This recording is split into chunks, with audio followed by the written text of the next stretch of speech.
प्यार हमारा अमर रहेगा, याद करेगी जहाँ। तू मुमताज है मेरे ख्वाबों की, मैं तेरा साहिबजां।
चेहरा कमल है खुशबू जैसी, तेरा बदन संगमरमर, तू एक जिंदा ताजमहल है।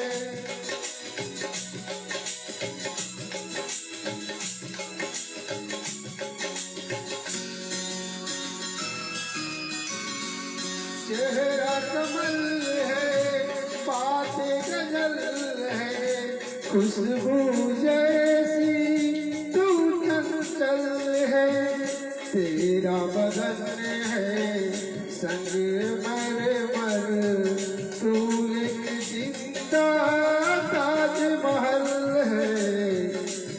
उतरी है तू आसमान से, तुझ ज़मीं पे कहाँ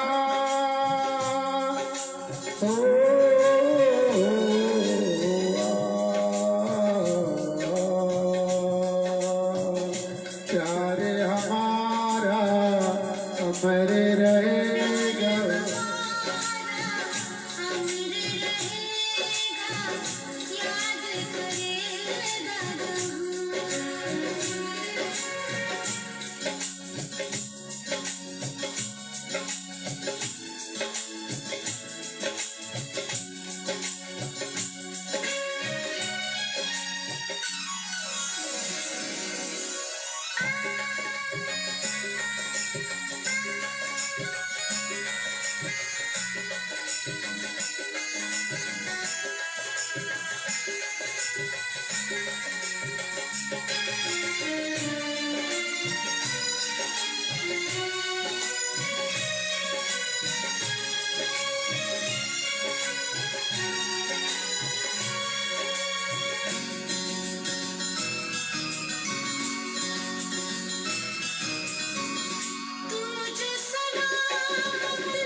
तू जो सलामत प्यार सलामत, तेरी बाहें मेरी पनाहें।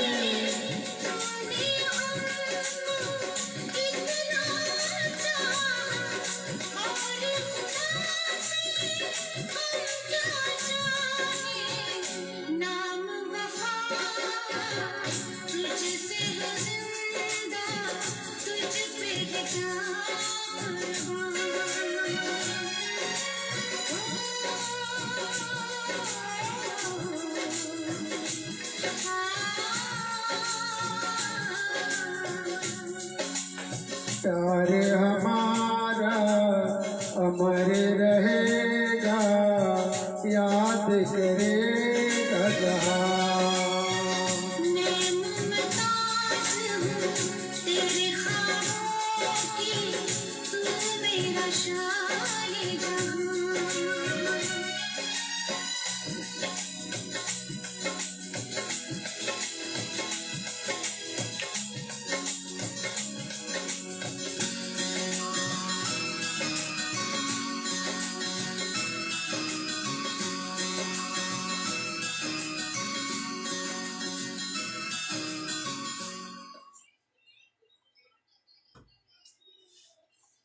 नमस्कार साथियों, दोस्तों और भाव को मैं सीताराम प्रसाद पूर्ण सैनिक आप तमाम श्रोतागण देशवासियों का हार्दिक अभिनंदन करता हूं।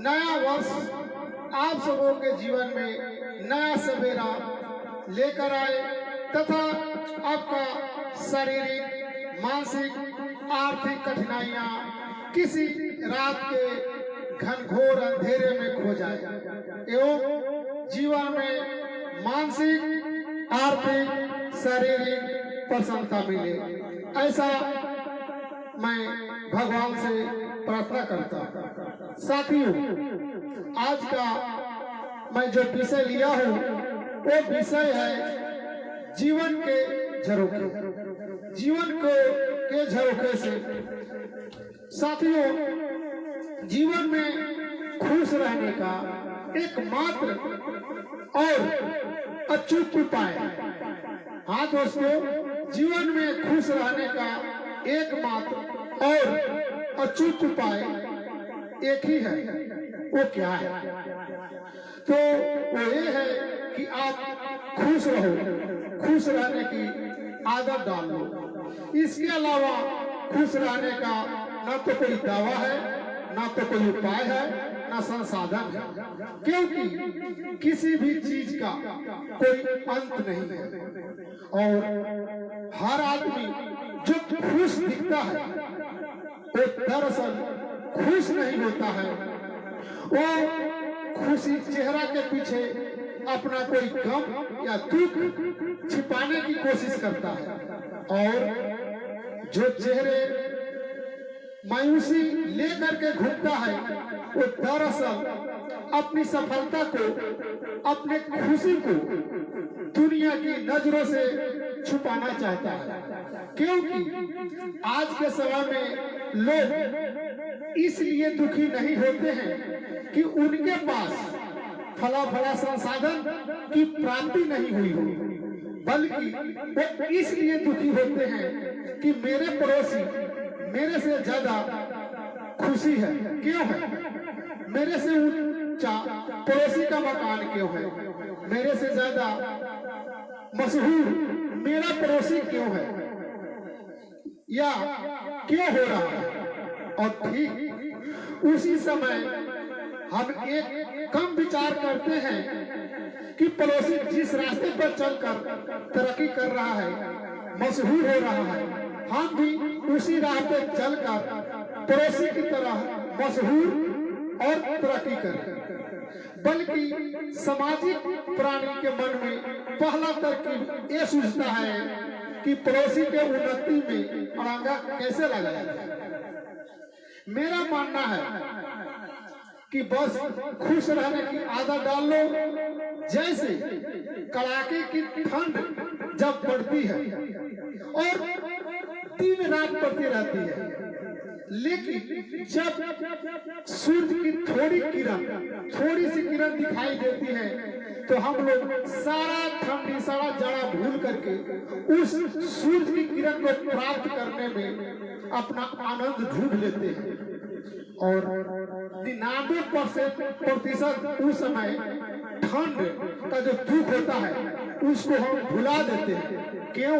क्योंकि अपना लक्ष्य होता है उस गर्मी को प्राप्त करना, अर्थात उस सुख को प्राप्त करना, और उस सुख को हम महसूस करते हैं, अनुभूति करते हैं।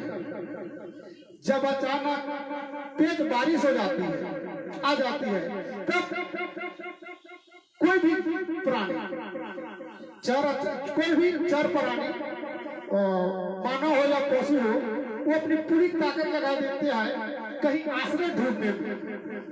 और वो घनघोर बारिश हो रही हो, फिर भी किसी यदि पेड़ का छाव में भी चला जाता है, भले उसका पूरा शरीर भीगा रहता है, लेकिन वहां भी वो खुशी की अनुभूति प्राप्त कर लेता है। उस समय वो ये नहीं देखता है कि मेरा पूरा शरीर भीग गया, बल्कि वो खुशी उसमें ढूंढता है कि बारिश की दो बूंदे इस पेड़ के ओट में आने के कारण नहीं भीगा और मैं बच गया। उस समय हम जो खुशी का अनुभूति करते हैं उस समय भी लगभग पूरा शरीर भीग गया रहता है, लेकिन हमें भीगने का गम नहीं होता है। 2 बूंद या 2 मिनट हम बारिश से बच गए, इसकी हमें खुशी की अनुभूति होती है। तो उस समय क्या होता है कि जो दुख है उसको हम भुला देते हैं और हमारा चेष्टा क्या होता है खुशी ढूंढने का, खुशी महसूस करने का। इसलिए मैं कहूंगा कि हमें दुख को भूलने और सुख की अनुभूति को महसूस करने का आदत डाल लेनी चाहिए, तभी हम खुश रह सकते हैं। वरना दुखी रहने के तो 1000 कारण है, खुश रहने का बस एक ही कारण है कि आप खुश रहो। और इस दिशा में पहला कदम होता है आपका धनात्मक सोच, मतलब पॉजिटिविटी थॉट, जिसका मैं आज व्याख्या करना चाहूंगा कि हम लोग बचपन में जब थे तो कबीर दास का एक भजन सुना करते थे, क्या कि संतो ऐसे ज्ञानी न देखा कि पहले हमारे माते मर गए पीछे जन्म हमारा, पहले हमारी माते मर गए पीछे जन्म हमारा, पिता जब हमरो ब्याहन चले साथ चले बरियत। तो लोग कहते हैं कि कबीर दास का उल्टा पानी बरसे कमर भीगे पानी, लेकिन ये उल्टा आज मुझे भी अनुभूति हो रहा है कि उल्टा नहीं बोलते थे, वो एकदम सीधा सीधा बोलते थे। क्यों? क्योंकि जो बोला गया है कि पहले हमारे मातू मर गए, मतलब हम अपने दिमाग में किसी काम के करने से पहले उस इच्छा को मार देते हैं, अरे ये काम तो हमसे होगा ही नहीं। तो उस समय में भी जो भी हमारे चिंतक थे, कबीर दास, तुलसीदास, सूरदास, वो लोग कविता के माध्यम से और अपने साखी के माध्यम से हमको पॉजिटिविटी लाने के लिए, पॉजिटिविटी थॉट लाने के लिए प्रयास करते थे, और उन्हीं का पहल था वो कविता। तो हमें या तो पॉजिटिविटी थॉट को बढ़ावा देना चाहिए या पूरा का पूरा उस पर ही फोकस करना चाहिए और उसे आत्मसात कर लेना चाहिए। तथा ऋणात्मक सोच, मतलब निगेटिविटी थॉट को या तो कम करना चाहिए या पूरा का पूरा त्याग करना चाहिए, तभी हम सुखी रह सकते हैं। दुनिया में एक से बड़ी एक तुलनात्मक चीजें और घटनाक्रम आपके और हम लोग के सामने आएगी और आती ही रहती है। अभी हमें सोचना है कि हम खुश कैसे रहें और किसको चूज करने से हमारे अंदर खुशी की अनुभूति होगी। जैसे हम आज जिस नौकरी कर रहे हैं तो वहां पे हम यदि दुखी रहना मन में चाहेंगे तो हम अपने सीनियर लोगों का जिनका हमसे ज्यादा पेमेंट है उनका तुलना करेंगे। आगे बढ़ने के लिए उनका अनुसरण जरूर कीजिए, लेकिन खुश रहने के लिए आपको अपने से नीचे वाले को परिस्थिति देखिए कि मेरे जैसा ही मेरे साथ में ही पढ़ाई लिखाई किया, मेरे साथ में सब कुछ किया, आज वो किस पोजीशन पे है और उसके तुलना में आज मैं कहाँ हूँ, और तब आप सुखी रह सकते हैं। कपड़ा आप जो पहने हैं और अब तुलना कीजिएगा अपने सीनियर से या किसी और से, आप वहाँ दुखी रहेंगे। और आप ये तुलना कीजिए कि रोड के किनारे जब हम चलते हैं तो कितने लोग बिना कपड़े के चल रहे हैं। आप अपने आप को खुशनसीब मानिए, भगवान का शुक्र अदा कीजिए कि कम से कम आपको दिन रात की रोटी मिल रही है, साग सब्जी मिल रही है, आपके तन पे वस्त्र है। तो धनात्मक सोच और ऋणात्मक सोच, पॉजिटिविटी और नेगेटिविटी, ये दो सोच में खुश रहने का और दुखी रहने का, चाहे आपके पास कितना भी संपदा हो या आप कितना भी गरीब हो, ये सोच से आपकी सुख और दुख तय होती है। खुशी और दुखी आपके सोच से तय होती है।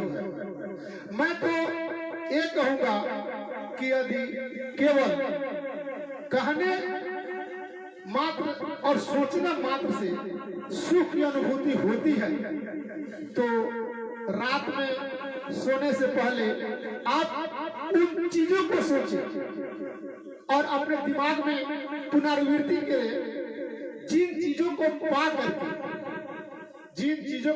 करके आपको आपके मन के अंदर में शांति और खुशी की अनुभूति होगी। और उन बातों का दिन में चर्चा कीजिए जिसको चर्चा करने मात्र से ही आपके दिल को सुकून मिलता हो और आपकी मन प्रसन्नता होती है। उदाहरण के तौर पे लीजिए कि यदि आप सोचिए कि आपके बेटा बेटी पढ़ रहे हैं और आगे चल करके वो अच्छे पद पे काम करते हैं, गूगल में जाते हैं, आईएएस बनते हैं, आईपीएस बनते हैं, तब आपका खुशी अनुभूति कैसा होगा। और आप अपने चर्चा कीजिए, चर्चा अपने बच्चों के साथ भी कीजिए, अपने सहपाठी के साथ भी कीजिए। अब आप ये मत डरिए कि अरे नहीं होगा तो क्या होगा, नहीं होगा तो क्या होगा, इस तरफ जाइए ही नहीं। क्योंकि जब आप धनात्मक सोच रखते हैं तो आपका शरीर का सारा पार्ट ऊर्जा वो उसी दिशा में काम करना शुरू कर देता है। और जब आप ऋणात्मक निगेटिविटी सोच के तरफ जाते हैं तब आपका ऊर्जा, आपका मन, आपका जितना भी शारीरिक अंग है वो सब निगेटिविटी की तरफ बढ़ता है। इसलिए यदि आप दिन भर में 100 बार किसी बात को सोचोगे पॉजिटिविटी की तरफ, तो एक तो आपका शरीर, आपका मन, आपका परिवार, आपका हित कुटुंब, वो लोग भी उसी दिशा में काम करेंगे। और कहावत है कि यदि आप 100 बार सोचेंगे तो भगवान भी एक बार आपके ऊपर, आपके उस विश्वास के ऊपर जरूर सोचेंगे और वो इच्छा आपकी पूरा होगा। इसलिए आपका केवल बोलने से और सोचने से यदि आपको अपार खुशी मिलती है, खुशी की अनुभूति होती है, तो मैं तो यही कहूंगा कि आप जरूर बोलिए। केवल बोलने से खुशियां मिले, केवल बोलने से खुशियां मिले तो बेपरवाह बोलते जाए, केवल बोलने से खुशियां मिले तो बेपरवाह बोलते जाए। सिर्फ इतना ख्याल रहे, सिर्फ इतना ख्याल रहे कि किसी का दिल न दुख जाए। इतना आपको ख्याल रखना है कि हम जो बोल रहे हैं उससे किसी का दिल न दुखे। आपको खुशी का अनुभूति तो हो, लेकिन किसी का मजाक उड़ा करके खुशी न मिले। आपके अपना अच्छा काम, अच्छा दिशा सोच के बोलने में आपका भलाई हो, बट उसमें किसी दूसरे का दिल न दुखे। इसलिए केवल बोलने से खुशियां मिले तो बेपरवाह बोलते जाए, सिर्फ इतना ख्याल रहे कि किसी का दिल दुख न जाए। इसी के साथ हम आगे बढ़ते हैं अपने हास्य कविता पाठ की ओर। दोस्तों, वैसे इस कविता का बोल राजस्थान के हास्य और व्यंग के महान कवि भगवान मकरंद जी से लिया हूँ, मगर उनकी रचना की दिशा को मैंने मोड़ते हुए अलग ही हास्य निकालने की और आपके बीच परोसने की कोशिश करूंगा। यदि पसंद आए तो अभी जो लाइव प्रोग्राम मैं कर रहा हूँ उसको शेयर करके, कमेंट करके मेरा हौसला अफजाई कीजिएगा तथा दूसरे बंधुओं तक शेयर के माध्यम से उन्हें भी हास्य का आनंद लेने का मौका प्रदान करेंगे। वैसे तो मैं खुद ऐसा मानता हूँ कि न तो मोल है न भाव है, मेरी आत्मा में सर्वधर्म संभव है। वैसे आजकल कुछ अजीब सा घटना घटने लगा है। आजकल कुछ अजीब सा घटना घटने लगा है, इसलिए हास्य व्यंग की कविता के कवियों का सुताई भी शुरू हो गया है। सुताई मतलब कुटाई। हाल के दिनों की घटना लखनऊ की है, जहां मुनव्वर फारूकी का जमकर सुताई यानी कुटाई हुई है, क्योंकि उन्होंने मां सीता और श्री राम के अतीत से हास्य व्यंग कविता के माध्यम से निकालने की कोशिश की थी। अतः मेरे मन के अंदर भी घबराहट है, क्योंकि मेरा हास्य का विषय भी अवध राज घराना ही है। वैसे मैं इसे केवल हास्य निकाला हूँ और व्यंग को छोड़ दिया हूँ, और कविता पाठ से पहले ही क्षमा मांग लेता हूँ, ताकि मेरी भी कुटाई यानी सुताई न हो जाए। वैसे मेरा विश्वास है कि आजकल गंगा स्नान करने का रिवाज काफी बढ़ गया है। अभी लगेगा कि भाई अभी इसमें गंगा स्नान करने का कहां से आ गया, आगे बताएंगे। रिवाज काफी बढ़ गया है। जो गंगा में स्नान किया बस उसकी सारी गंदगी धुल गई। और इस योजना का लाभ आजकल पश्चिम बंगाल के तृणमूल कांग्रेस के नेता लोग बहुत ही ज्यादा उठा रहे हैं। इसलिए मैं भी गंगा नहाने का पूरा मन बना रखा है। यदि वैसा मुसीबत आएगी तो मैं भी झट से डुबकी लगा ही लूंगा। आप लोग सोच रहे होंगे कि पश्चिम बंगाल और गंगा का क्या संबंध है, तो सुनिए।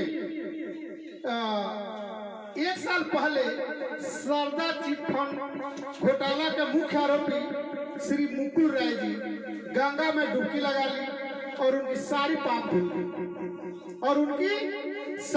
धुल गई, और वो भ्रष्टाचार से मुक्त होकर के आज बंगाल में एक खास पार्टी का कमान थामे हुए हैं और ममता दीदी को नकेल कसने में कामयाब हो रहे हैं।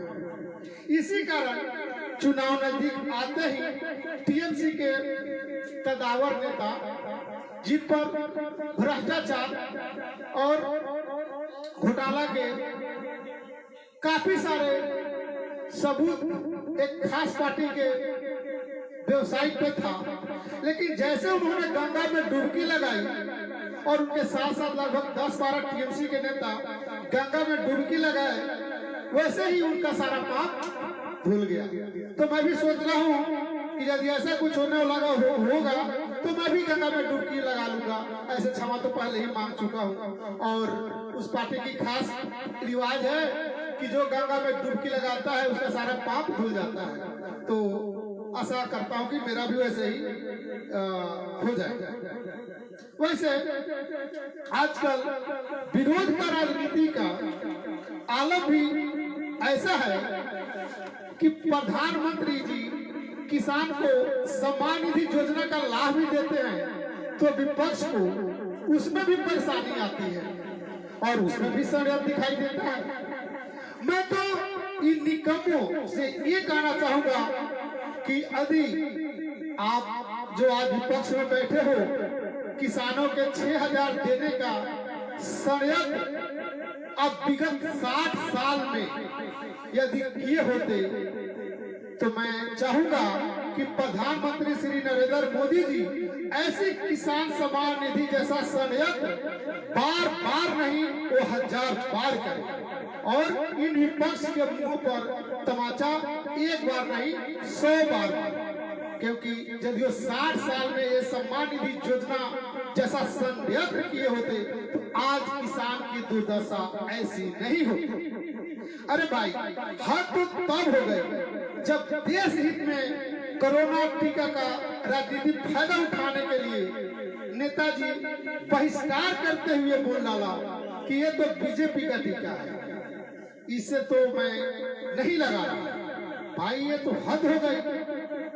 संसाधन, सोच और सेना, इस पर किसी भी राजनीतिक दल का जागीर नहीं होता है और किसी की बपौती नहीं होता है किसी राजनीतिक दल का। वो देश की संपदा होती है, वो राजनीति से अछूत होती है। तो मैं तो ये कहूँगा कि हमारे डॉक्टर वैज्ञानिक बधाई के पात्र हैं जो 90% सफलता के साथ कोरोना टीका बनाकर तैयार किए और आज हम विश्व में अपनी मुंह दिखाने के काबिल हैं, लायक हैं। तो इसका श्रेय हमारा उन कोवैक्सीन को तैयार करने में जिस कंपनियां और उनकी टीम जो कार्य किया है, वो श्रेय उन वैज्ञानिकों को और उन टीम को जाता है। इसलिए मैं आज हाथ जोड़ करके आप सबों से आग्रह करता हूं कि उनको, उन सारे वैज्ञानिक टीम को, उस कोवैक्सीन तैयार करने टीम को हम बधाई देते हैं और उनके सफल जीवन का कामना करते हैं। इन्हीं के साथ मैं अपना कविता पेश करना चाहता हूँ। दोस्तों, बस कल्पना किया हूँ दोस्तों, ऐसे तो पहले ही बता दिया हूँ और माफी मांग लिया हूँ कि बस कल्पना किया हूँ और हंस चुराने का प्रयास किया हूँ कि यदि जो रामायण की घटना पहले जमाने में हुई वो यदि आज के जमाने में हो तो क्या होगा। और इसका बोल प्रसिद्ध कवि, हास्य कवि भगवान मकरंद का बोल है, पर इसको आगे बढ़ाने का काम नहीं किया होगा। तो दोस्तों, पेश है। आज जो होती 3 रानियां अवध के राज घराने में, आज जो होती 3 रानियां अवध के राज घराने में, महाराज के चारों पन निकल जाते रानियों के रुठने और मनाने में। भला हुआ जो राम कहानी, भला हुआ जो राम कहानी, बीत गए समय पुराने में। भला हुआ जो राम कहानी, बीत गए समय पुराने में। आगे है, दशरथ जी करते पुत्र का मस्ती, श्री राम लक्ष्मण को पाने में।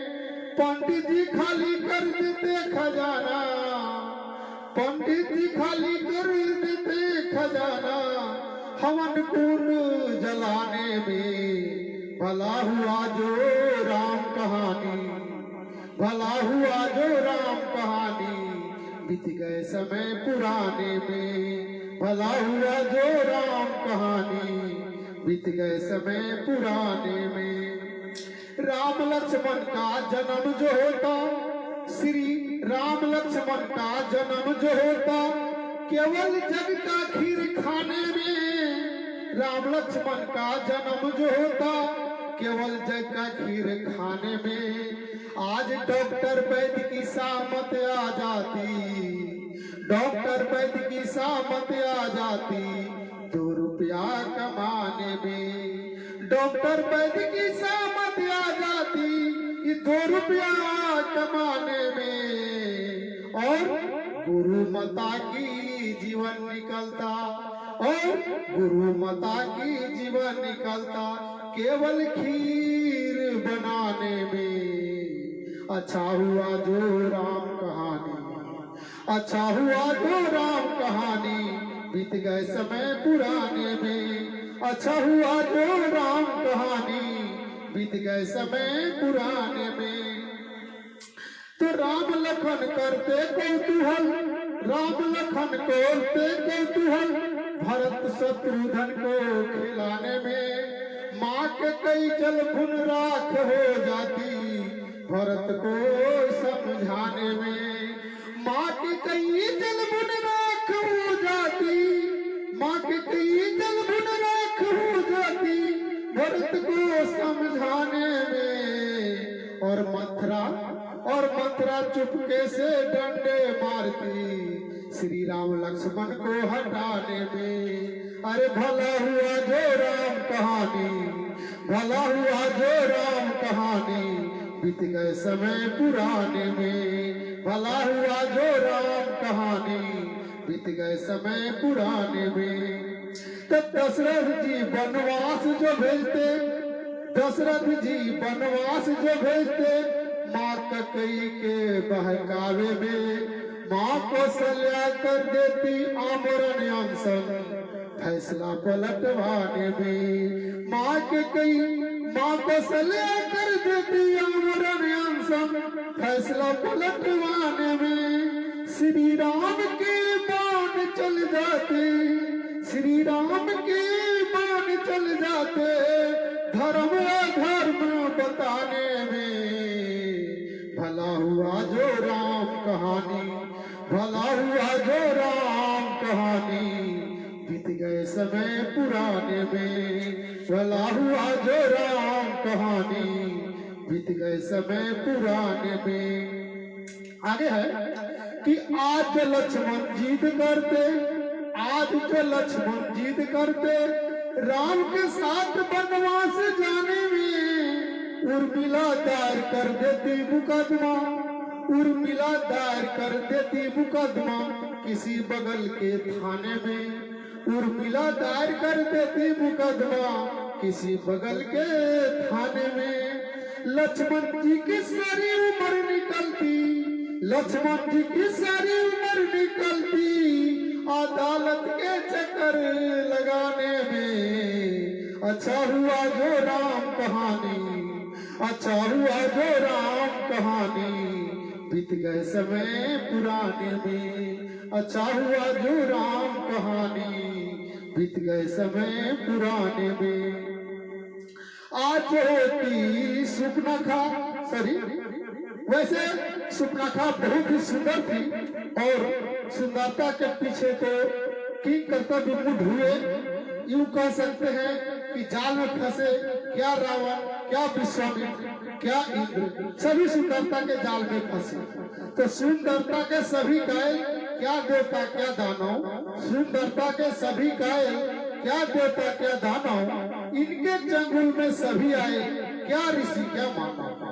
तो मैं यहीं से हाथ छुड़ाने की कोशिश किया हूँ कि आज जो आती सुपनखा, आज जो आती सुपनखा, लक्ष्मण से रिश्ता जमाने में। खुशी खुशी राजी हो जाते दो चार को और भगाने में। खुशी खुशी राजी हो जाते दो चार को और भगाने में। और ये देख उर्मिला चक्कर खा जाती, ये देख उर्मिला चक्कर खा जाती, शोर मचाता राज घराने में। अच्छा हुआ भला हुआ जो राम कहानी, भला हुआ जो राम कहानी, बीत गए समय पुराने में। भला हुआ जो राम कहानी, बीत गए समय पुराने में।